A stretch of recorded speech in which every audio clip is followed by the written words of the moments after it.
Good morning, everyone. Happy Friday. Welcome again to College Coaching Network. Today, we're, of course, doing our social spotlight live. You have probably noticed at this point that it is just Claude and I this morning. So, Yes, yes. we have actually, Claude came up with this brilliant idea for me to take the 10-10 challenge. So, let's see how Yes. this works. Claude? Yes. So we've been working together for a little bit over a year, which is crazy to believe that it's been over a year now. So I definitely want to publicly thank you for being a part of this crazy roller coaster ride journey of College Coaching Network because it's definitely an entrepreneur dream and it's going to help a lot of people. But you already know that it is all the time. But yesterday. I don't know if you felt the same way, but yesterday when we had that conversation with the HBCU walking billboard with Chanel, make sure I'm saying that right. Now. Mhm. Uh, her and Amber lit me up, and they allowed me to get reaffirmed on why we are doing what we're doing. I really believe that the big man has called us to make a difference in the lives of people. And I believe that what we're doing is going to help people get exposure to some things that they sometimes may never have an opportunity to see. So thank you for being on this journey with us. So let's jump into this 10-10 challenge. It's Friday. Thank you, It Lord. is. Yeah, Whew. already. So I feel like I know a lot about you because we've known each other for about 18 or 19 years, but Mhm. I don't know anything about your first job. So I'm going to get the privilege of learning a little bit more. And guess what? I'm going to give everybody a secret. You guys get a chance to learn about it too. So let's jump in and see what's happened in Mrs. Mika's life in her first job. So you ready to take the 10-10 challenge? I'm ready. I'm All ready. right. All right, here we go. First question. Where was your first job? I was a stylist at Rainbow Clothing Store. Look, in Bannister Mall. No, Bannister Mall. Bannister Mall. Okay, tell people where Bannister Mall used to be located because, yeah, go ahead. Yeah, yeah. So Bannister Mall was the place to be in Kansas City at one point in time. By the time I worked there, it was on the way out, but it was located. Look, what is now Cerner's there, right? Isn't it It's just Cerner's? land. Yeah, is it just land? Because I Yeah, haven't drove past it since we've left, and I know they tore it down. So if you yes. head down Bannister Road, there used to be this big, beautiful mall right off the highway. It is not there anymore. Oh my God. I remember merry-go-rounds being in that store back in the day when we used to go there. So yeah, that man, that Yeah, is yeah, yeah. a Bannister Mall used memory. to be the place to be though back in the day. Yeah, Fun Factory. It was if you was a guy, that's where all the girls was at. So yeah, that was the spot. All right, what was your job title at your first job? It was definitely I was a customer stylist, but I also used to help at the register, helping people pick out their clothes. That's what I did. It was Yeah, I can see fun. you doing that. Yeah. All right. So how much money is showing your age now? How much money did you make? Your hourly rate of pay? It was definitely minimum wage, no more, no less. It was definitely like right at minimum wage. So I think it was what, like 7.35 maybe? Ah, yeah, you young. Like Yeah, you talking about 7.35. salary? Yeah, It's like $7 and some change. yeah. We've been having people with 50 cents. I know, right? Yeah, you young. You young. All right. Were you on time or late? I already know what you're gonna say on this one. I was definitely on time. I believe in showing up 10 minutes early. I'm one of those person that like to be the first. When I am running late, which late is being on time, it stresses me out. So I'm always generally there before time. I love it. I love it. All right. And I think I know the answer to this one, but it'd be interesting.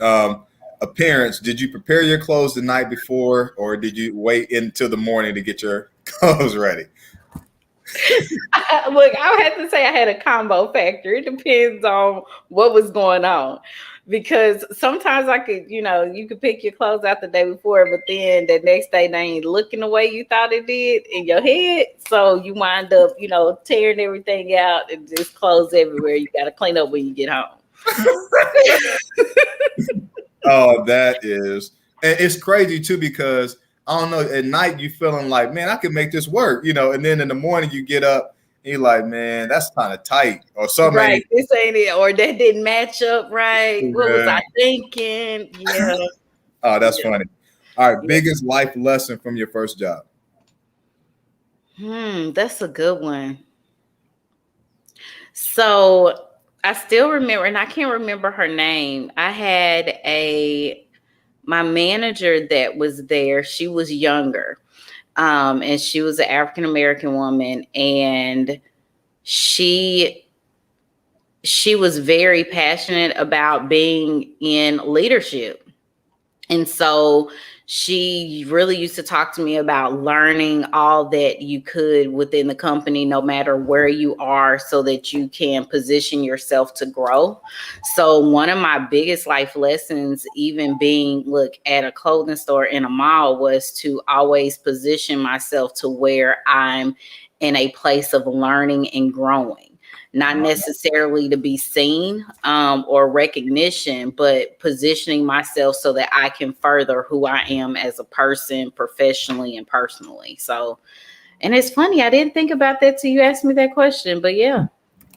That is, I'm putting this in the chat. Always position yourself to learn and grow. That Yes. is good. Yes. We're gonna come back to that one real quick. All right. Were you big? Were you a saver or spender? Oh, I was a spender. I worked in a mall. I mean, and I do like to shop. I do like shoes. I was definitely I was definitely a spender. I wouldn't even fake like I was a saver. I was definitely a spender. Yeah, temptation, like, and then you got the Yeah, food because court once you too. walk through and you pass Foot Locker or something, you like, man, them coming out. It's payday. I love it. I Yeah, was a spender. I worked at Finish Line, and I think I actually donated my check every time right Yeah, back. yeah, yeah. Favorite, You're reinvesting into the company. but you don't have any stock, right? You Yeah, ain't got no stock, no portfolio. that's funny. All right, last two. Song that best describes your first job, or what song was popular during your first job? Oh, song that was popular. Oh, that's a good one.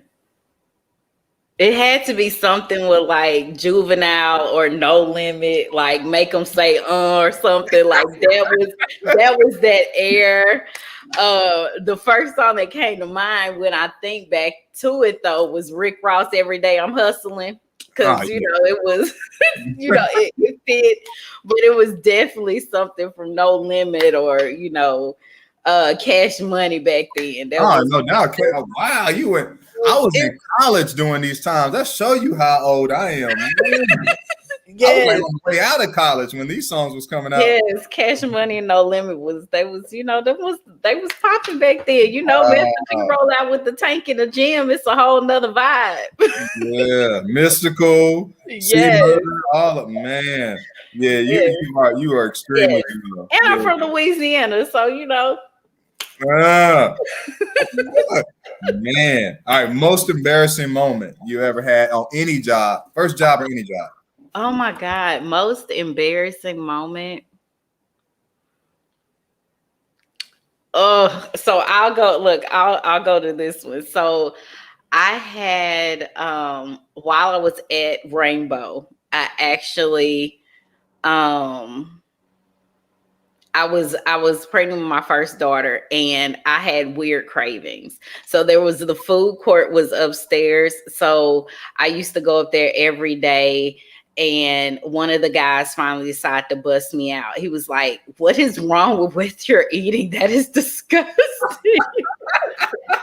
But Oh, I used to go to A&W and get the little miniature corn dogs, and I would get chili and cheese over them and put barbecue sauce on it. It was so weird and gross. I oh, like corn dogs. oh. I felt so ashamed because I wasn't even really showing yet, but I just craved it, and so I was like, "You Oh wasn't my supposed to say nothing." That was supposed to be my thing. Right. Okay, I got to ask a quick question. What Hmm. made you come up with this combination to even crave it? I don't even know. It was, I think any woman that has these weird cravings when you're pregnant, it's like you don't know. It's just like this taste or something that you get, and it's just like, hey, it happens. Oh, Roxanne Nika used to do McDonald's French fries with Hannah. And Hmm. she ate so many of those French fries. I thought she was going to turn into Ronald McDonald. Every night. You That's have to have it. crazy. It's like Um, something psychologically will not let you shake it. With one of my kids, I was like that with Chipotle. I had to have like Chipotle at least like 4 times a week, to the point Chipotle's not cheap. I learned how to make it at no. home. So I started making Chipotle bowls at home because I was that addicted to them. It's weird. Off air, we need to get that recipe from you because my kids like it and we don't make it at home. So thank you for allowing me to be able to. I got you. I got you. Yeah, It's I actually appreciate that. easier than you think, but yeah, I got you. All right. So you completed the 10-10 challenge. Yes, yeah. I learned a little bit more about you. I I learned that you are a lot younger than what I thought. I knew you were young, but I'm like, man, I'm old. I'm very old. And then also too, it's funny because you've been working with serving people from the time that you started in the industry. So it doesn't surprise me that you're so good at serving the kids and the administrators and all that stuff that you do for us. And then in your own business, I know you're serving, at BU as well. So talk about you came to us because you knew that we needed help big time, and so we don't, I won't talk about the quote in the book. I'm not going to put that out there that No. we had that kind of brought us back to talking about stuff on business. But I think when we were at church serving at Memorial, we both knew that because what you said something one day, and I don't think I've ever told this to you. And when you said this, I said, "Man, kindred spirits." I'm like, I know somehow, some way, we'll do something. Be it if we speak at the same venue or whatever. But when you said that you wanted to be a speaker on TED Talk, as that was a life goal for you, right? Yes. That's always been a life goal for me to Hmm. be able to get have enough success where they would want to have you speak on that platform, and you would actually not just be on the. I've heard some TED Talks from some people, and I'm like, I don't know how y'all got up there, That right? is that is true. Right? I don't know how y'all got up there because they said a whole bunch of nothing. But I Hmm. want to actually get up there and have a passion and have something to say that's going to change somebody's life, right? Yeah. And so, what made you want to be on TED Talk? Oh, that is a good question. So I have listened to TED Talks for quite some time. I believe that there is so much power in our words, that sometimes there's one thing that you can say that will absolutely change the directive of someone's life. And I'm a person that feel like I have a purpose, it's still being revealed every day.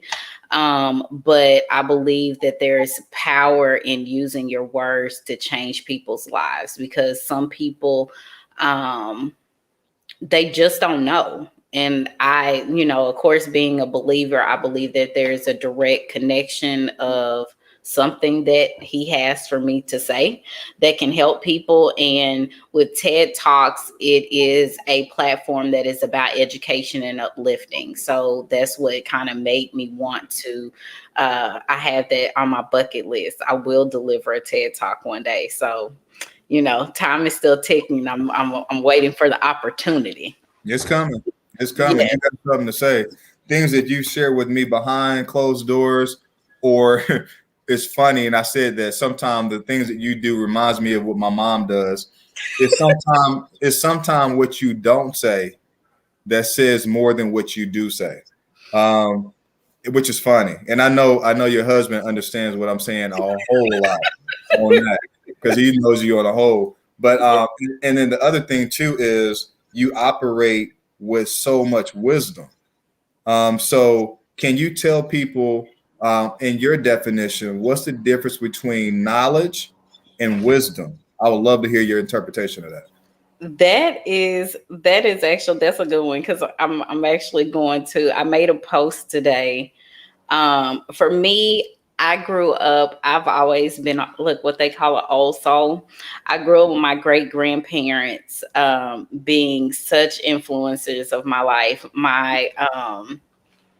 What I call my big mama, she was my great grandmother. My grandfather never learned how to read or write, and she did. And one of the things she told me, she said, no matter where you find yourself in life, you find yourself with a book, because everything they don't want you to know, they hide it in a book. And so that has always Mm. stuck for me. So I've been an avid reader since I was like, since I could start reading. So for me, knowledge is the learning of watching, reading, and acting, actually doing it. That's acquiring knowledge for me. When it comes to wisdom, wisdom is one of those things. It's a combination of your experiences, knowledge, and divine knowing. Because there's some things with wisdom that you have no clue where it came from, but it's just like this, almost like this soft voice that speaks Oh, to you. do you know who this is? Yes, it's my little brother. He is annoying. I had to post that. I was like, you were going deep, but then Yes, he just killed us with this. I'm like, you still can't yeah, read. that's I love it. that is so something he would say. That's my little brother. Hi, Kevin. Respect. Yeah, of course he would say that. But Uh, yeah, so that's what so yeah, that's what wisdom is like this. You can't practice it. Sometimes it's one of those things, like I said, your experiences, the knowledge that you gain, and then there's just this divine knowing part of it that happens. okay.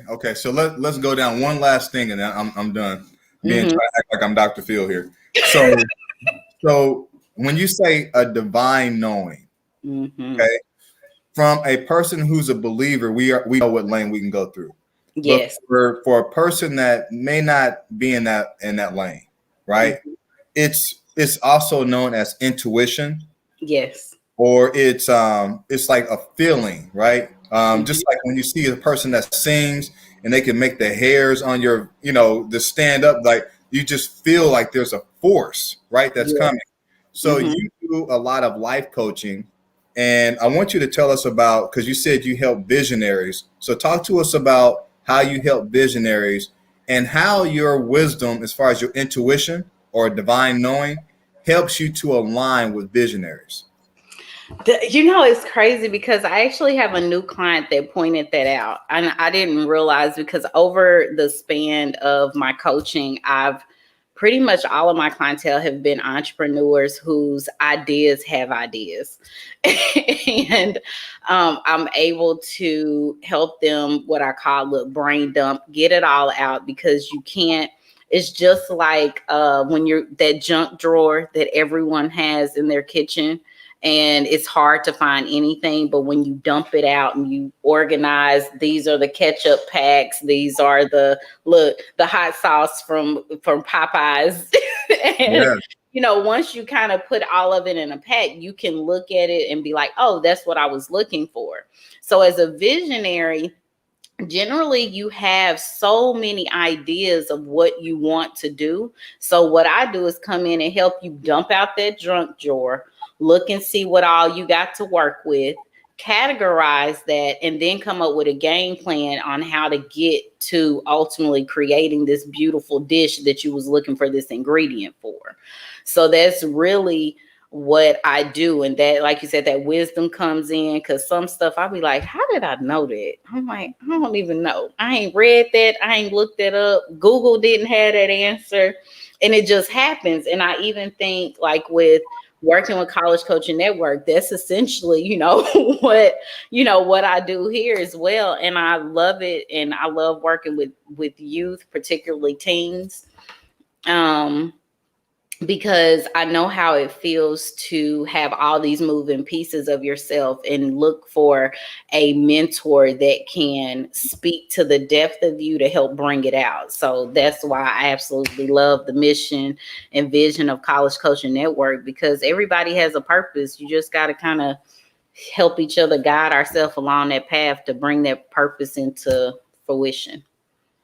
So I just want to say this in my own words here. If a person is listening to what you have to say, be it now or in a recording, Mm-hmm. and they feel like they're a little bit unique and different from a lot of people that they grow up with, right? They got an old soul, as you said before, or they There. may be able to have, right, or they just have that inner knowing, right? Mm-hmm. That if you're different from everybody else, that's not a bad thing, right? Embrace that you are unique and wonderfully made, and then really start doing so. And I got to ask you one last question. How did you, because you had to one, understand that you were a little bit unique in comparison to other people that you were around, having this intuition, because I'm sure you were the type of person as a child or a teenager, you would know the outcome and you would sometimes not say it because you didn't want to make the people around you upset because you already knew where things was going and you didn't want to be the, Debbie Downer. The know-it-all. You had to know it all, right? Mm-hmm. But then when it played itself out, you're like, yeah, I knew that was going to happen. So how did you embrace this unique gift that you were given? And then also, how did you learn how to enhance it and trust it when situations came up in your life?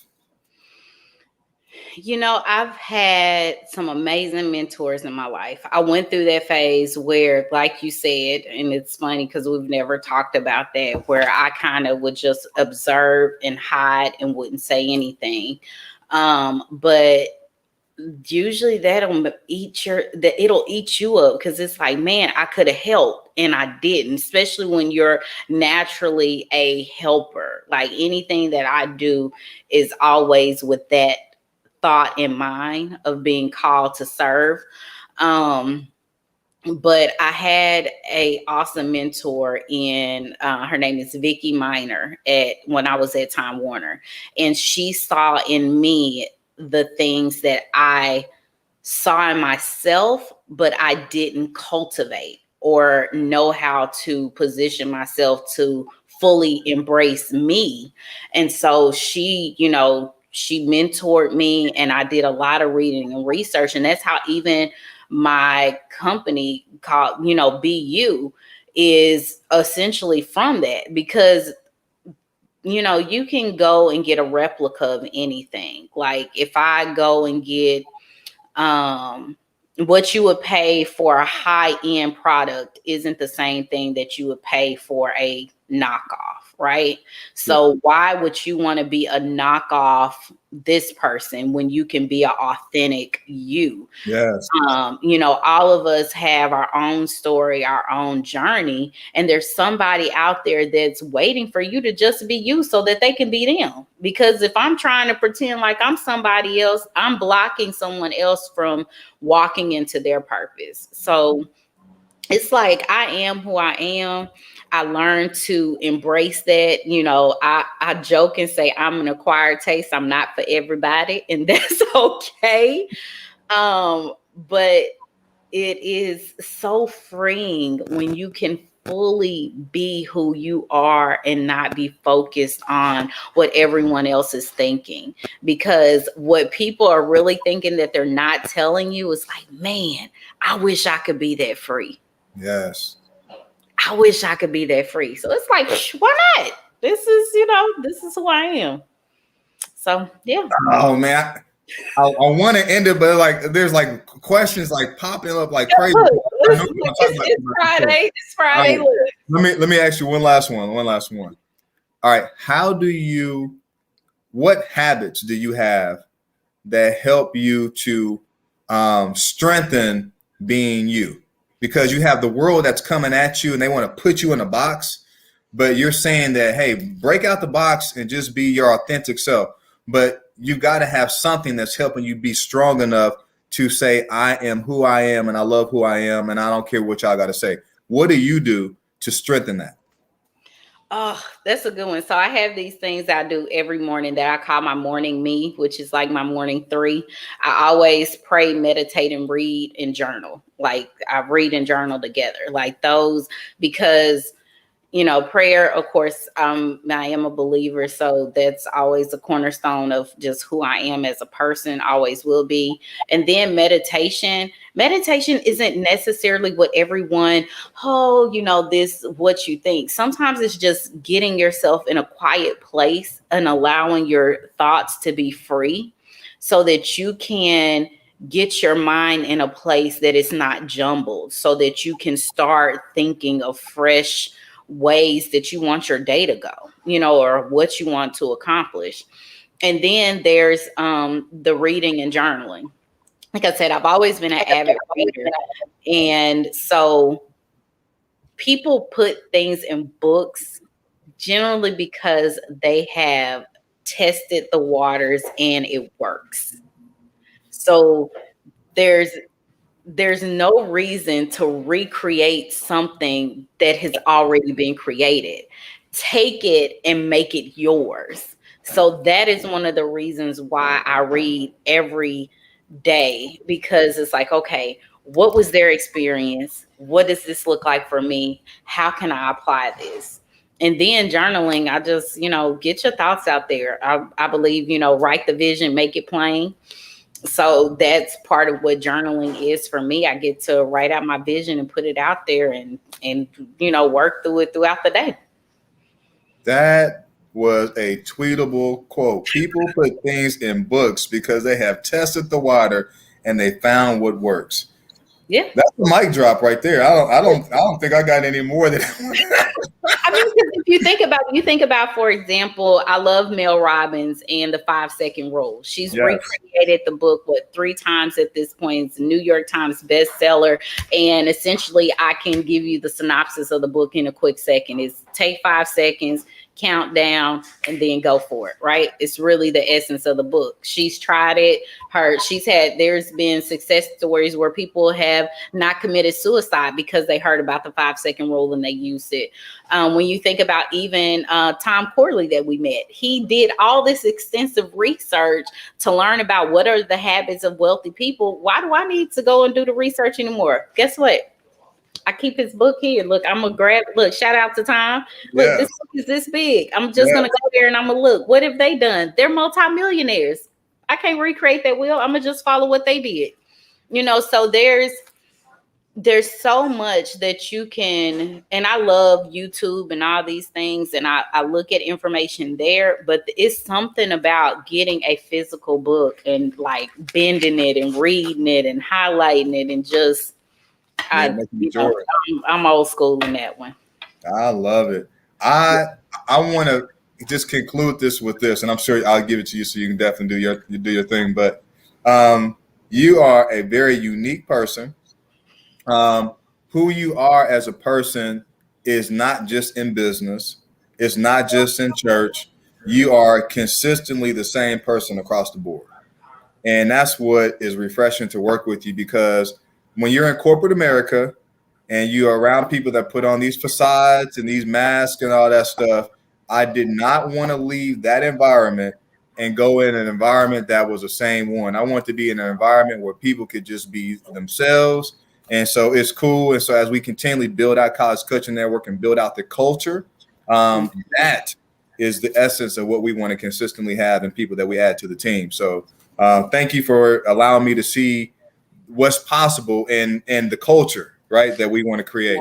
Any person that thinks that you're going to go to high school, you're going to go to college, and that school is over with, Mika is a prime example that you need to make sure you have your three that you do, and whatever those three are. But I know one of them definitely should be in the reading area, where you're actually reading and you're growing your mind, your heart, your spirit, and making sure you make yourself a little bit better. What can you tell us, or a young person, that you would say, hey, if I was giving some advice to the younger me, what advice would you give to the younger you that would inspire somebody that's listening? That's good. I'll be like, show me the real you. period.